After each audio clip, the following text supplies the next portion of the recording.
Shalom. Kita bersyukur untuk siang hari ini kita boleh bersama-sama hadir di tempat ini, itu semua karena anugerah Tuhan. Kita akan bersama-sama belajar tentang satu bagian firman Tuhan dari tema yang sudah diberikan kepada saya, yaitu hati yang keras.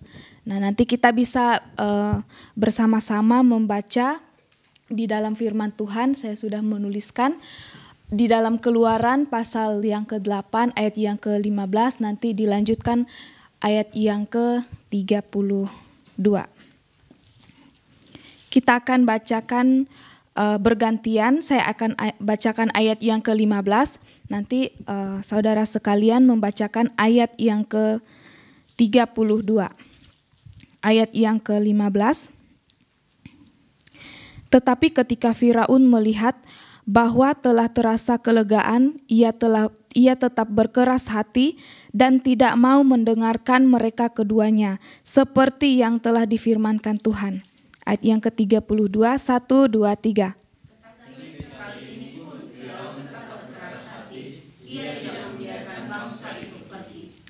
Yang dikatakan berbahagia adalah setiap kita yang membaca serta merenungkan setiap firman Tuhan. Berbicara tentang hati yang keras, ini adalah sesuatu hal yang sering sering kita dapatkan, bahkan kita alami kita alami di dalam kehidupan kita. Nah, khusus di dalam firman Tuhan yang telah kita baca ini berbicara tentang bagaimana peristiwa ini Firaun Firaun yang mengeraskan hati. Firaun yang mengeraskan hati ketika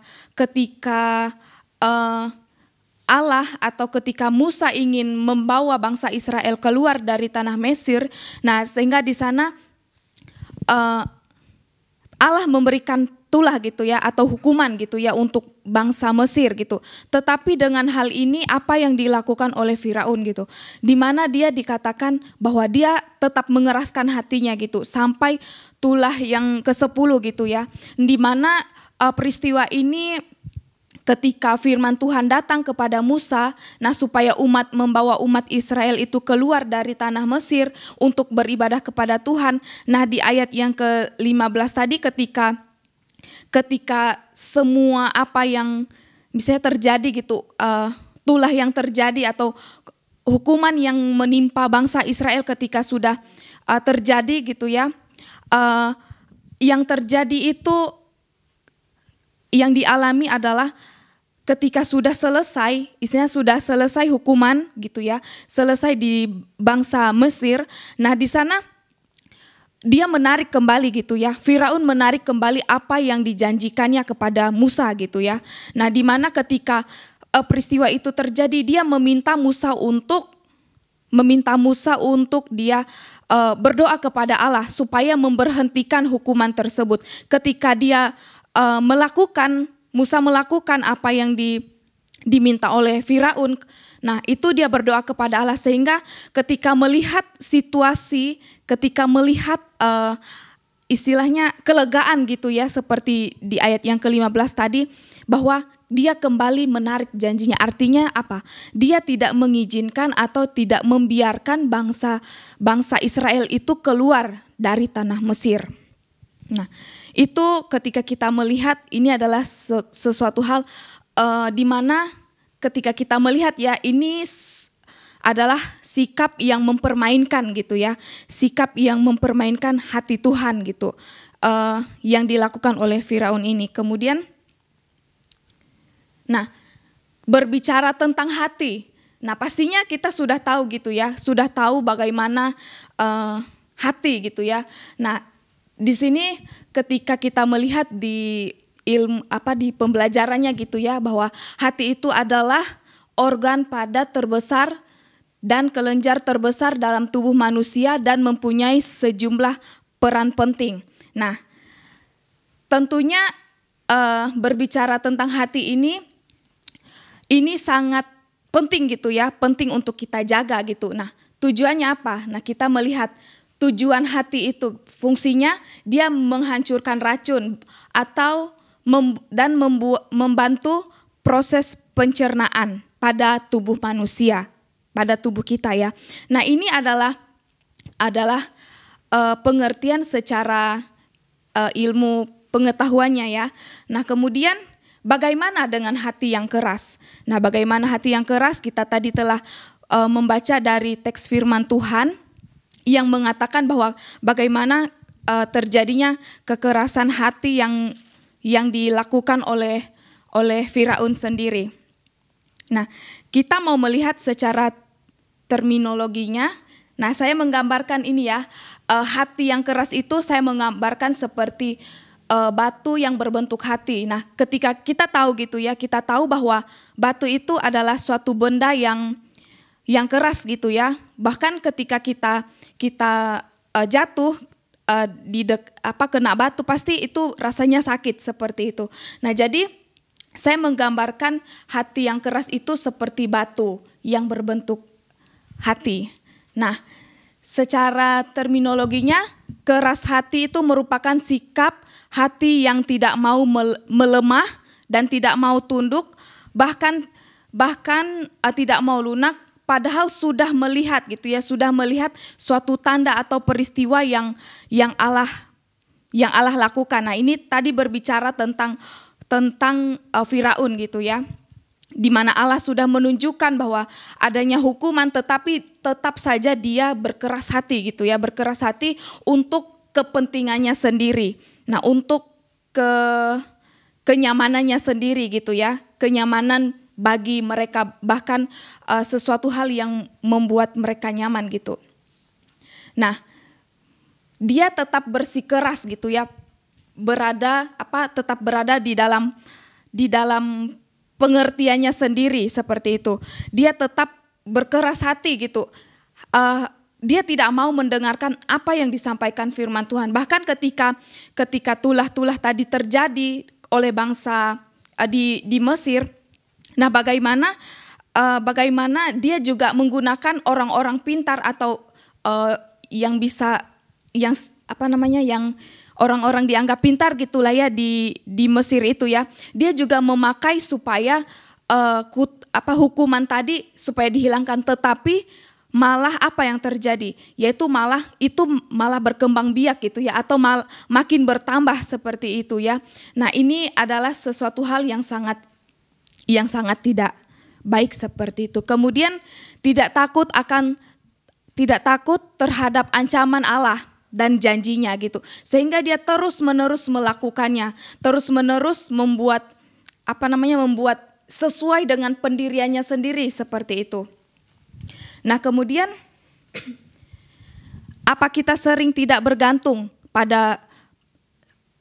dan memberontak kepada Allah? Nah, ini menjadi pertanyaan bagi kita gitu ya, menjadi pertanyaan bagaimana sikap hidup kita ya, bagaimana kenapa di dalam kehidupan kita seringkali ketika kita sudah mengerti atau misalnya kita sudah hidup di dalam Kristus, tetapi kita biasanya melanggar gitu ya, atau melangkah sesuai dengan keinginan hati kita. Nah, kita belajar dari Firaun ini bahwa kita melihat kehidupannya, bahwa dia berjalan sesuai dengan keinginannya, dia berjalan sesuai dengan kemauannya.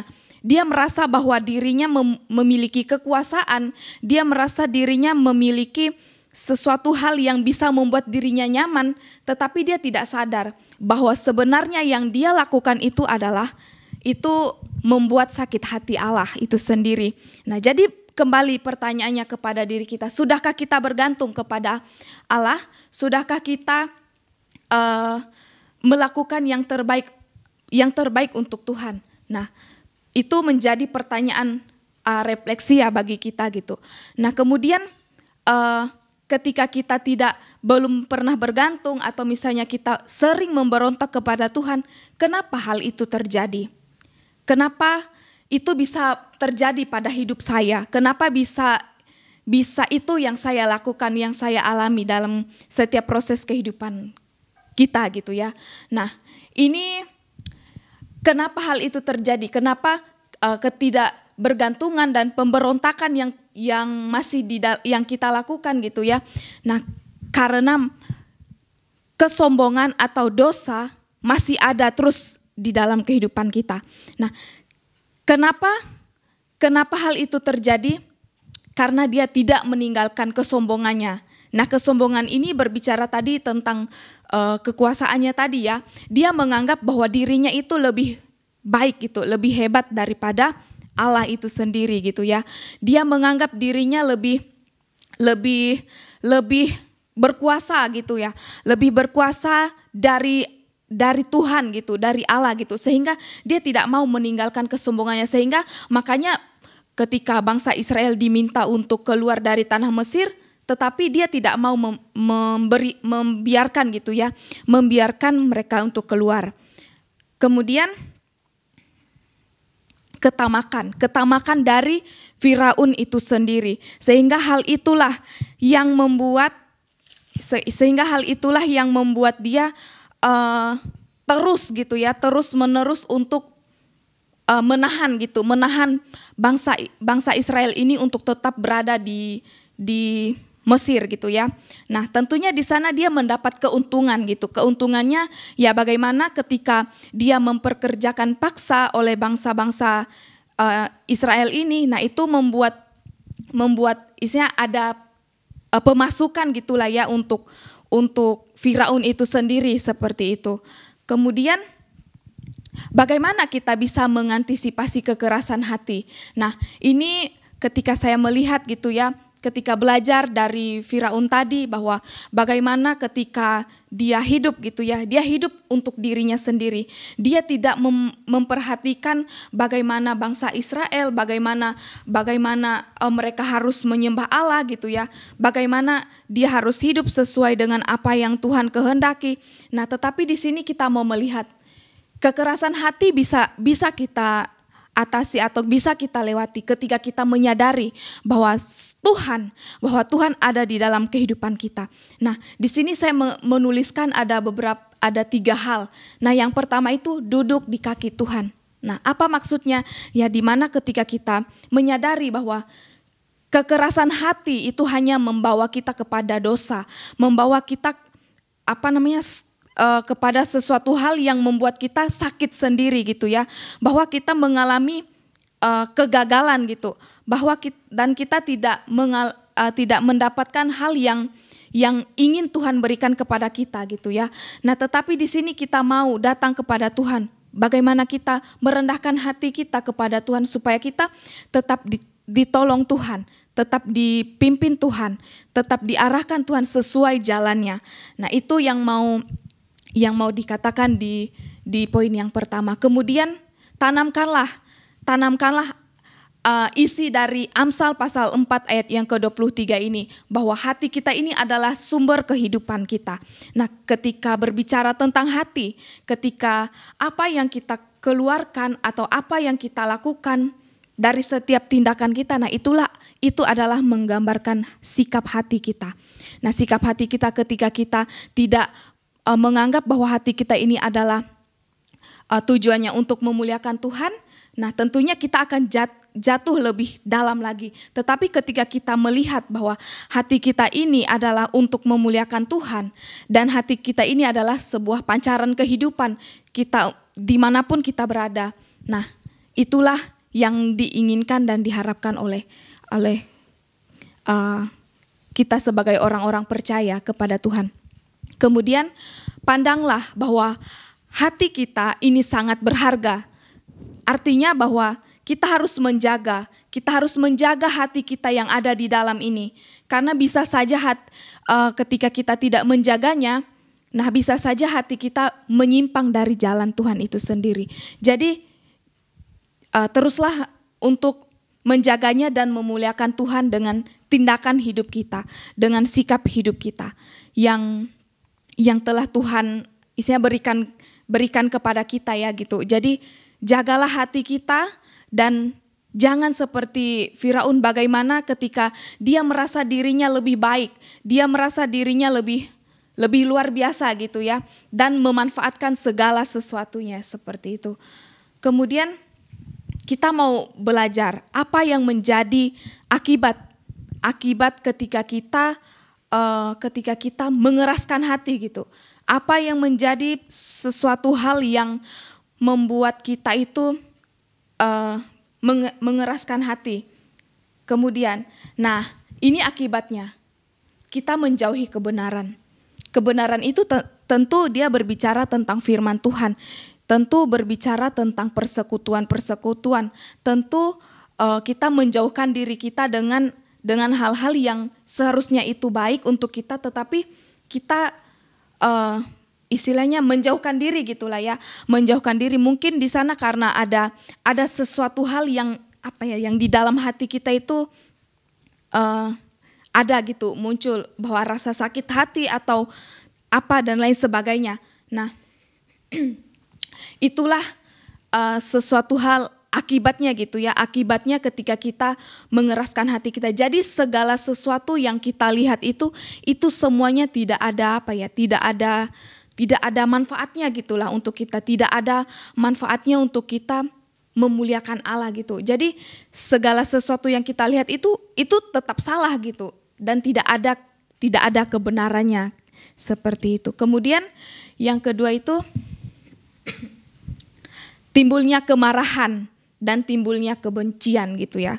Nah ini sering gitu ya, sering sekali kita temui ya, mungkin di dalam di dalam kelompok kita mungkin bahkan di manapun kita berada gitu ya, timbul yang namanya kemarahan bahkan kebencian. Nah ini sangat mudah sekali gitu ya. Sangat mudah sekali terjadi gitu ketika kita tidak mencintai firman Tuhan dengan sungguh-sungguh, maka hal inilah yang akan terus terus ada gitu ya, terus ada di dalam kehidupan kita. Jadi kemarahan dan kebencian itu adalah sesuatu hal akibat dari bagaimana kita mengeraskan hati kita untuk kita mau dibentuk, untuk kita mau dituntun oleh firman Tuhan.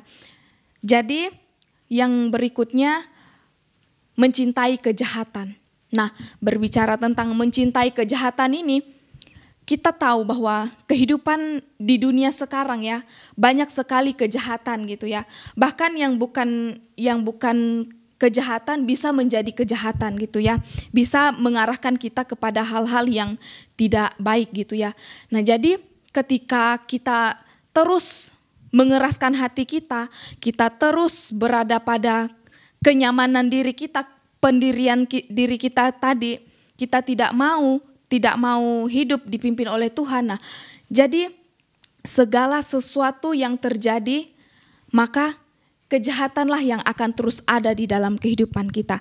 Jadi firman Tuhan ini terus mengingatkan bahwa penting gitu ya, kita penting sekali untuk kita datang kepada Tuhan, untuk kita merendahkan diri kita secara sungguh-sungguh kepada Tuhan.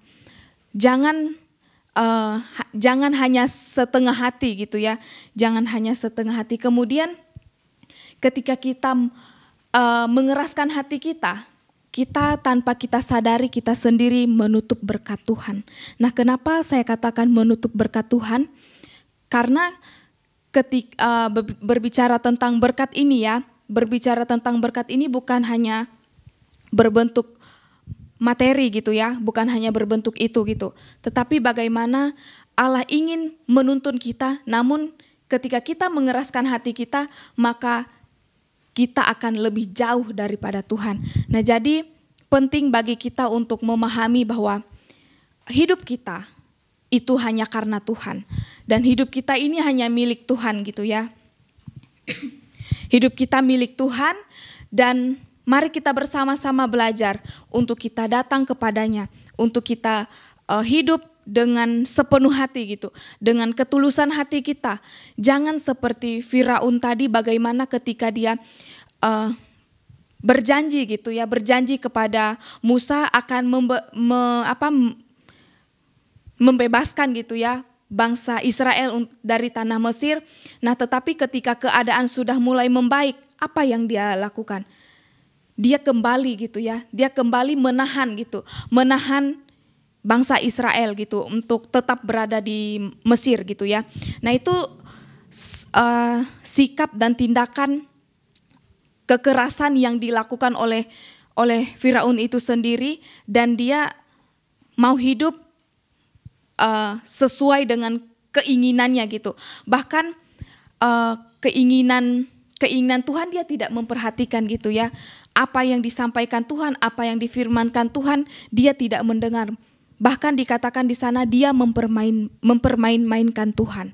Nah, jadi kita yang ada di sini, kita mau belajar bahwa ketika kita sudah hidup di dalam Kristus, janganlah kita sekali-kali untuk menyimpang gitu ya, menyimpang dari kebenaran firman Tuhan itu. Bahkan setengah-setengah hati kita untuk kita mengikut Tuhan gitu ya. Jadi mari kita bersama-sama untuk belajar bagaimana kita hidup sesuai dengan apa yang Tuhan kehendaki. Berjalanlah sesuai dengan pendirian Tuhan gitu ya. Berjalanlah sesuai dengan nilai-nilai kehendak Tuhan, kerajaan Tuhan. Itulah yang Tuhan mau di dalam kehidupan kita. Nanti kita bisa melihat di dalam Roma pasal 12 ayat yang kedua. Nah, itu mengajarkan bahwa firman Tuhan itu mengajarkan kepada kita bahwa jangan kita sebagai dunia ini gitu ya. Tetapi bagaimana ketika kita hiduplah sesuai dengan apa yang Tuhan kehendaki. Apa yang Tuhan mau dalam kehidupan kita. Mari kita renungkan bersama-sama bahwa Tuhan telah memanggil kita gitu ya. Tuhan telah memanggil kita, oleh karena itu lembutkanlah hati kita. Jangan keraskan. Jangan keraskan untuk kita dipimpin oleh Tuhan. Tetapi mari bersama-sama kita melembutkan hati kita ini. Hati kita ini adalah buatan Allah yang kudus dan tujuannya untuk memuliakan Tuhan. Dan sumber kehidupan kita ada di dalam hati kita. Kemudian melalui hati kita pun perlu tindakan kasih yang nyata yang kita lakukan dalam kehidupan kita. Jadi berbicara tentang kita mengasihi gitu ya. Nah, perlu kita lakukan dengan apa? Dengan kasih kita yang nyata melalui tindakan dalam kehidupan kita sehari-hari. Nah, firman Tuhan ini biarlah kiranya terus menolong kita dan terus memimpin kita apapun yang Tuhan ingin dalam kehidupan kita. Biarlah kita juga terus introspeksi diri kita, apa yang Tuhan mau dalam kehidupan kita, apa yang Tuhan inginkan, harapkan. Sadarilah bahwa jangan pernah kita mengeraskan hati kita untuk kita dibentuk, untuk kita dipimpin, dan untuk kita diarahkan kepada hal-hal yang berkenan di hadapan Tuhan. Jadi teruslah lakukan sesuai dengan nilai-nilai kerajaan Allah, yaitu yang ada di dalam Roma pasal 12 ayat yang kedua. Nanti kita bisa lihat ya bersama-sama secara pribadi gitu ya. Renungkan apakah kita sudah sesuai dengan apa yang Tuhan kehendaki atau belum. Jika belum, mari kita bersama-sama saling mengingatkan dan saling menolong, saling mendorong satu sama lain. Sehingga kita menjadi umat-umat Allah yang tetap setia dan tetap berpengharapan yang teguh hanya kepada Tuhan. Amin untuk firman Tuhan. Mari kita bersatu dalam doa.